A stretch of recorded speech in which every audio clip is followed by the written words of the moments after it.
Hey now, it's Brace for Impact, and I'm your host, Mike Gilbert, and I'm going solo on that ass, but it's still the same. We're talking TNA wrestling, and I'm on a little bit early for you guys this week, and I'll explain why.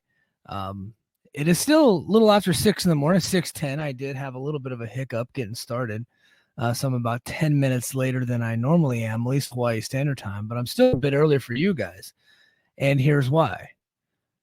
Daylight savings time does not affect Hawaii. So as last week, I was 6 hours, 6 hours behind Eastern Standard Time.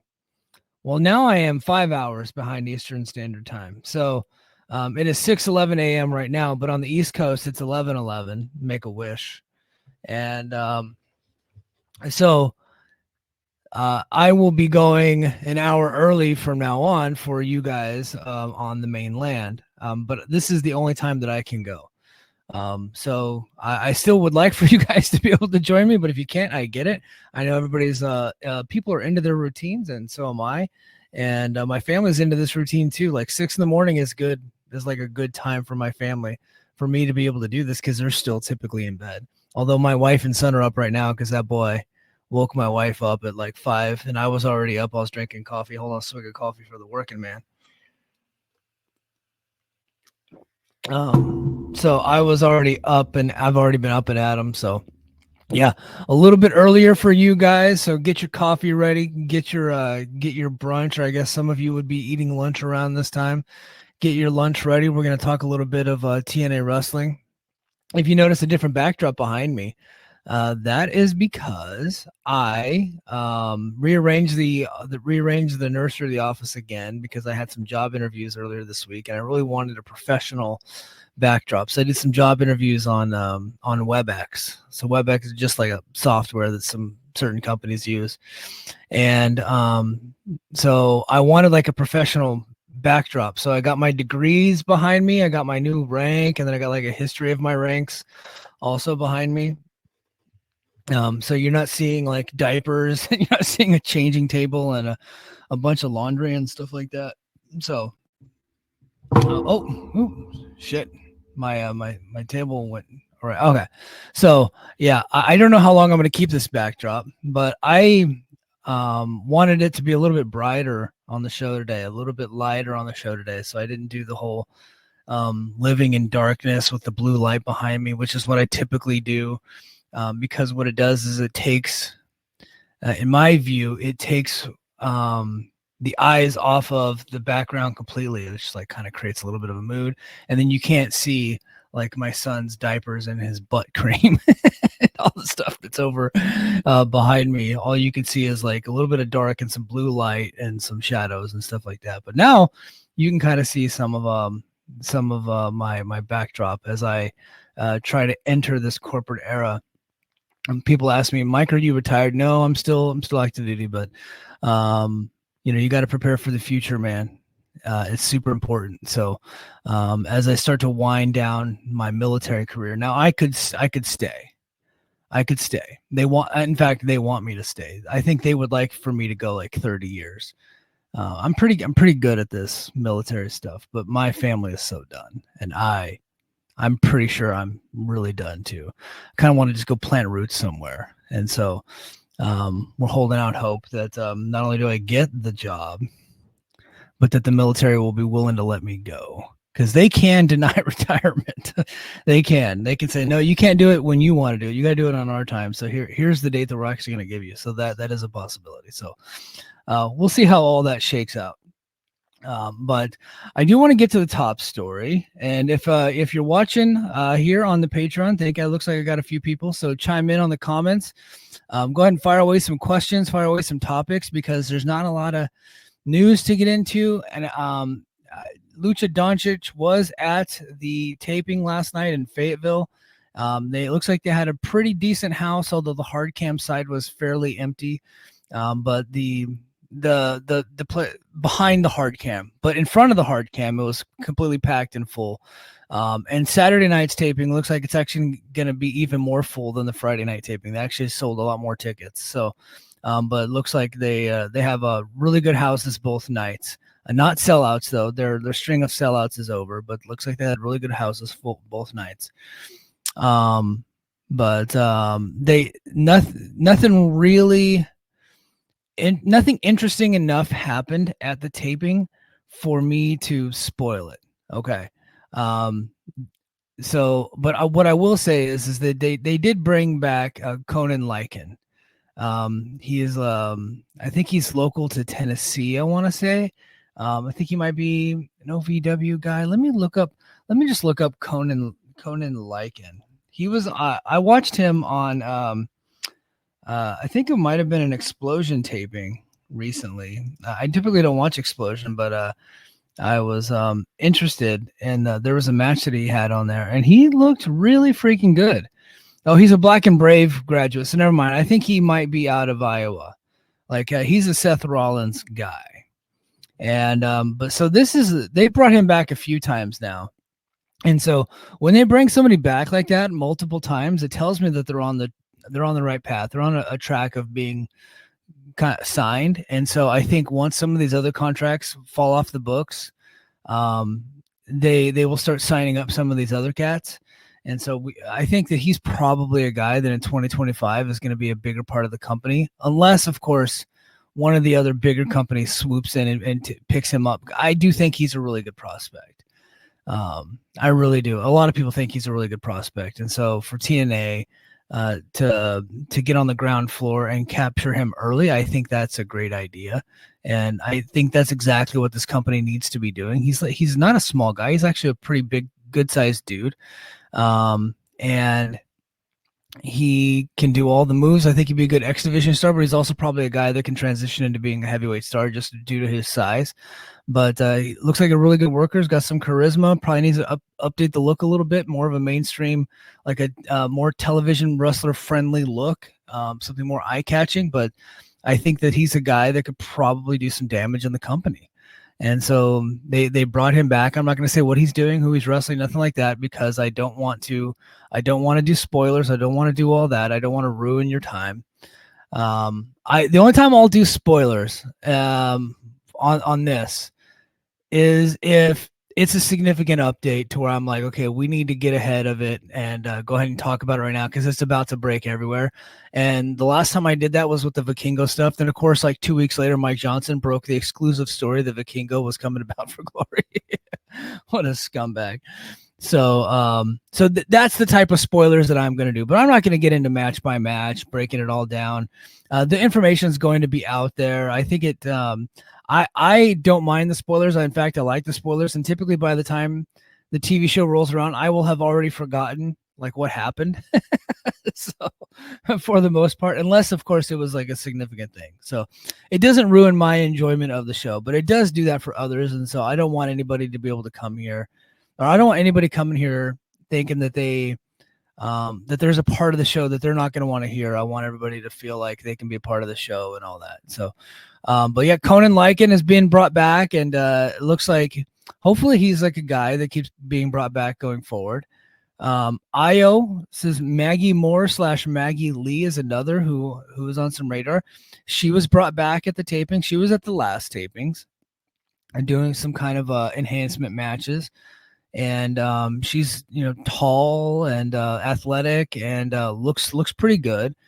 Again, another one that probably needs to update the look a little bit, but again, they're making bottom level indie money. So now that they're going to be on now that they're being featured on Impact on TNA television on their shows, if they do get signed, maybe they will be able to update their look. And and that's what happens. Like they need a television ready look. And I'm not talking about their physical appearance. I'm just talking about the gear and the hair and all, you know what I mean? Not like their physical appearance. I'm not saying that. I'm not here like talking shit about that. But there is a difference between what you look like when you're just working the indies, right? What's acceptable there, and then what's acceptable for television as far as your gear and stuff like that. And so whenever you do get a job working TV, you should probably update your gear to create mass appeal as opposed to what your gear looks like on the indies. There's a different level of acceptability there. So, but I think, look, I think that they need to add more women to the roster. I've been saying that forever. It's kind of always fallen on deaf ears. They kind of have like a cap on how many women they're willing to have on the roster. And so as we start to lose some women going into 2025, we're going to start filling out the roster with other. And I think the best way to go is I think the best way to go is to hire women from the indies as opposed to waiting for women to get fired from WWE or AEW. Now, we talked last week about Indy Hartwell and Tegan Knox, and I would stay far away from Indy Hartwell. But if Tegan Knox, wanted to be able to prove herself that she could still go, I'd probably give her a shot. But for the most part, I'm looking at the indies if I'm TNA. I think that's more cost effective. Since they're not willing to spend a ton of money, I think that they should watch Moneyball and see what the Oakland A's did to be able to get themselves into playoff contention every year when Billy Beane was their general manager, right? He was looking at data analytics and things like that. And he wasn't signing top dollar guys. Shout out.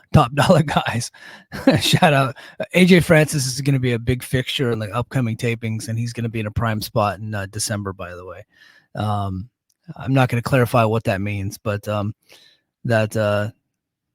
he's going to be in a prime spot. But I think they should look at a similar strategy, right? Again, some more people that are coming back from the tapings that we just haven't seen on TV in a while. I do want to talk about Kushida. There was a Kushida sighting at the taping last night. He has been in Japan for the Best of the Super Junior tournament. He is back. I am still standing by what my guy told me, that he is very likely to finish up early with TNA. He signed a multiple-year deal in December of last year, and my buddy was told that Kushida and some other talent are being let out of their deals early. Now, those other talent, that could just be Jordan Grace and Jonathan Gresham, because he didn't really specify which other ones. But Kushida was one of the names. And then I went on to talk about some other veterans that we just haven't seen around in a long time. And one of those people was Alan Angels that I talked about. Like, we hadn't seen that guy in forever. He's been working, just hasn't been working for TNA. Well, he was at the TNA taping last night too. And so we're going to see some people that we haven't seen in a while come back to the company. And so that is, I think that's a good thing. I thought Alan Angels, I've always thought he's like pretty good talent, especially for TNA's level. I don't think he's going to be a big star or anything, but he's a guy that you can have on the roster and fill out the roster. He's a kind of a funny, like, lower level character that can actually have some decent matches when you need him to.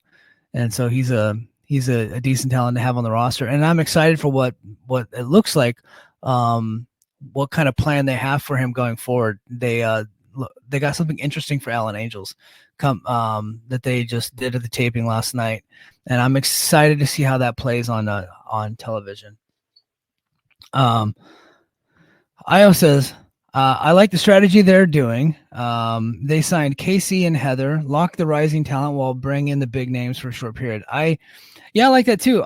Although I would like to see them get like more with some of the bigger talent. I would like to see them get more of a commitment from them, because they take up so much on the show and they're the ones actually drawing the houses, and so I'd like to see them get like long-term commitments, and that way they can make TNA their priority. And specifically when they put their world title on somebody, I'd like to see them put their world title on somebody that is actually going to make the company their priority. Because I was just scrolling through Twitter this morning and I scrolled across this. Nic Nemeth, Alexandria, Virginia tonight. Well, that is not Fayetteville, North Carolina. So their world heavyweight champion is actually missing the TV tapings tonight. And now everybody's going to say, oh, well, he taped enough in the first night to cover everything else. Yeah, but they're still selling tickets, right? Now, the place is not sold out. And he is supposed to be the face of the company, and he's going to miss, whatever, 2 tapings. Like one taping, but 2 episodes worth of tapings. Now, I know they're going to cover it with what he did the first night, but he's going to miss a TNA taping to go to this fucking show. in front of what, probably 300 people. Look, he's the only guy on the card that anybody's ever heard of. VCW. And that's not a knock on them, but we're talking about like TNA Impact. He's missing TNA Impact to go be on a show that nobody's ever going to see. And he's the TNA World Heavyweight Champion. To me, that's the problem. To me, you need to rethink who your World Heavyweight Champion is at that point if he's not able to make all your dates. At the very least, when you put your title on somebody, they should be committed enough to make all the dates. Now, it's very likely that he had this booked before TNA announced the Fayetteville tapings. In my opinion, you call that company and you do a make good of some sort, and you make sure that your World Heavyweight Champion is at your TV taping. That's it. So if Nic Nemeth is going to be the face of the company, if he's going to be headlining all the pay-per-views, and he's going to be one of the guys that's drawing the houses, he needs to be at all the shows. And there's no, I don't like excuses. I don't like, oh no, it's okay. It's not, no, it is a big deal. It really is a big deal. He should be there. That tells me he's not completely committed to TNA. That tells me that TNA didn't do a good enough job of paying him, or didn't do a good enough job of making him want to make TNA his priority. Because tonight he is prioritizing a shindy in Virginia over TNA Impact, and that's a fucking problem. That is, and that tells me that TNA is not that important. So now again, he very likely had this booked out before TNA announced their shows in Fayetteville, but you can work something out with that little indie company, right? You know what I mean? Like, you could send somebody else and then do a make good with them. You can, there's ways of getting around making them whole for having to pull Nic Nemeth. But Nic Nemeth, your World Heavyweight Champion, he needs to be at all your events, because you don't really have that many events. It's not like WWE and AEW where they're working every single week. You guys work once a month, sometimes twice, but mostly once a month, like 1 weekend a month. Your World Heavyweight Champion needs to be there at every show. No ifs, ands, or buts about it. There's no other way to talk about it. That's it. He has to be there. World Heavyweight Champion. That's super important. But let's go back. Let's go back to the chat. I'm off my soapbox. Dre says, thank you all for clarifying that Maggie Lee and Maggie Moore are the same person. I thought I was being a bigot, thinking all white people look the same. Just for clarification, Dre, you are a bigot. but you're my bigot and I love you. Okay. And Io brings up a really good comment here. It's a good turnout for the Whatnot. So Whatnot was it's like a new like eBay for poor people, I guess. I don't know what it is, but it's an auction site. So that's what eBay is. But there's a new one called Whatnot, I guess. But they have a new auction site, and they raised over $20,000 for one Chris Bay. And that's really cool, man. I'm glad that they were able to do that. They sold like tons of souvenirs and signed memorabilia, and like people putting their gear on sale, putting jackets on sale, and all kinds of stuff like that. And the whole company, like all the talent played a part in it. And so they were able to raise up over $20,000, and all the proceeds went to Chris Bay. And I think that's a really cool thing. And I'm glad that they were able to do that. I really dig that. I really like how they all kind of came together. Like the wrestling world came together to take care of Chris, and have not heard an update on him in a while. I hope everything is okay. We'll see.